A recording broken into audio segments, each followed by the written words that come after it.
உங்க பிள்ளைய நான் தத்தெடுத்துக்க போறேன்னு அவர்கிட்ட பர்மிஷன் கேட்கிறேன். பர்மிஷன் கேட்காம எடுத்துக்கிட்டேன். அதற்காக இந்த ஊரிடம் மன்னிப்பு கேட்க வேண்டும். உங்கள் பிள்ளை இனி என் பிள்ளை என்று அவரிடம் அல்லவா சொல்லி இருக்க வேண்டும். உங்க பிள்ளைய நான் தத்தெடுத்துக்க போறேன்னு அவர்கிட்ட பர்மிஷன் கேட்கல.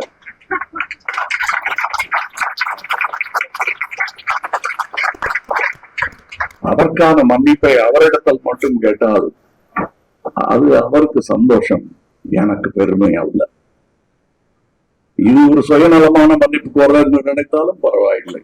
ஆனால் செய்ய வேண்டிய கடமை தவறி விட்டதற்கான மன்னிப்பு இது. உங்கள் பிள்ளை இனி என் பிள்ளை என்று அவரிடம் அல்லவா சொல்லி இருக்க வேண்டும். இவரிடம் சொல்வது எனக்கான சுயநலம் போல் தோன்றுகிறது. பர்மிஷன் கேட்காம எடுத்துக்கிட்டேன். அதற்காக இந்த ஊரிடம் மன்னிப்பு கேட்க வேண்டும். உங்கள் பிள்ளை இனி என் பிள்ளை. அடுத்து அவர் ஃப்ரேம் கட்ட வேண்டியது எது இருக்கு என்றால், அவர் உழுத நிலம் எங்காவது இருந்ததென்றால் அதை பாதுகாத்து வையுங்கள். அப்படி அதை உங்களுக்காக அவர் இழந்திருந்தால் அதை மீட்டெடுங்கள். அவர் பணி தொடர வேண்டும். அது உங்களால் முடியவில்லை என்றால் முடிந்தவர்களிடம் அந்த இடத்தை கொடுத்து அதை செய்ய சொல்லுங்கள். அதுதான் அவருக்கு நீங்கள் செய்யும் பெருமை.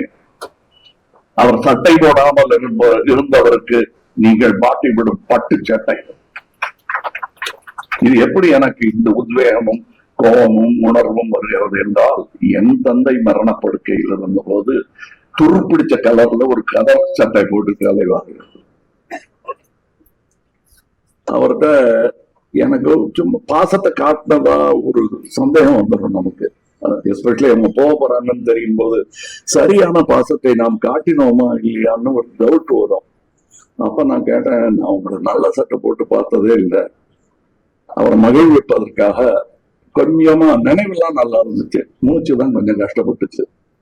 அப்ப அவர்கிட்ட போய், இது பட்டு சட்டையும் வேட்டியும் வாங்கிட்டு வந்திருக்கேன், இதை நீங்க எப்படியாவது எனக்காக போட்டு காட்டுறீங்க ஒரு வாட்டி.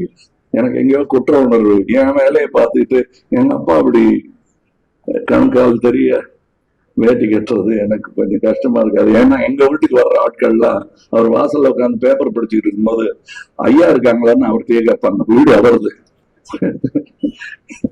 அப்படிப்பட்ட எளிமையானவர். அவரிடத்தில் நான் அந்த பட்டுச்சட்டையை நீட்டுறேன். அவருக்கு பேச முடியாம சொல்றாரு, அறிவு தெளிவா இருக்கு, மூச்சுதான் முட்டுதுங்கிறது புரிஞ்சது எனக்கு. அவர் சொன்னாரு, நான் எதுக்கா இந்த கதர் சட்டை போட்டேன் தெரியுமா? அது காரணம் இன்னும் இருக்கும் வரை நான் இதை போட்டுக்கிட்டு தான் சாகணும். சாகிறதுக்குள்ள அது நடக்கலைன்னா இதோட தான் நான் சாகணும்.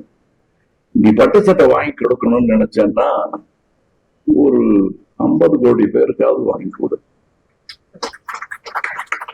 அன்னைக்கு நீ பணக்காரன்னு மாறுதட்டிக்க, இப்ப அப்பங்கிட்ட வந்து மாறுதட்டாத அப்படின்னாரு. நான் கையை மொத்தம் எடுத்துட்டு, சார் சரி பேசாதீங்க போதும் அப்படின்னு.